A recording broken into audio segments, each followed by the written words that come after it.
Hello， 大家好，我係 HKRCA 嘅會長 KK。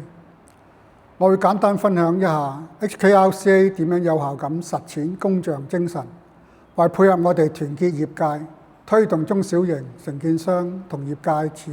續提升技能嘅宗旨。目前我哋主要集中喺推動象技嘅發展，按照業界所需，提供系統性或者一次性嘅講座、簡介會或者培訓課程，更會因應唔同嘅技能、技術主題同相關認可嘅機構合作，藉此提高參加者嘅技術水平，建立業界嘅專業形象。其中以本會免費舉辦嘅建築施工實務培訓課程最有代表性，課程有100小時。我哋為受聘喺本港建築公司嘅國內及香港人士提供有系統嘅專業課程，向佢哋傳授香港建造業工作嘅實務資料同規定。此外，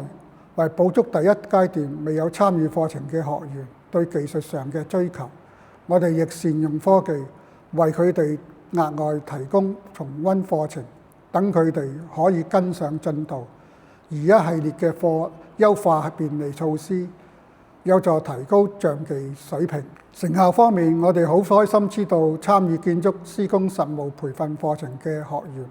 對課程都好高評價，提出課程所教授嘅內容能夠加快佢哋融入香港進行工程嘅準則，同本地同事嘅合作，加強佢哋工作嘅信心、效率同表現。佢哋更主動表示希望繼續透過持續學習，加深認識香港建造業嘅運作。佢哋同公司對課程嘅肯定，絕對係對本會實踐象技精神嘅成功見證。最後 HKRCA 將繼續按業界所需，提供能夠提升業界持份者專業技術同水平嘅講座、簡介會或者培訓課程，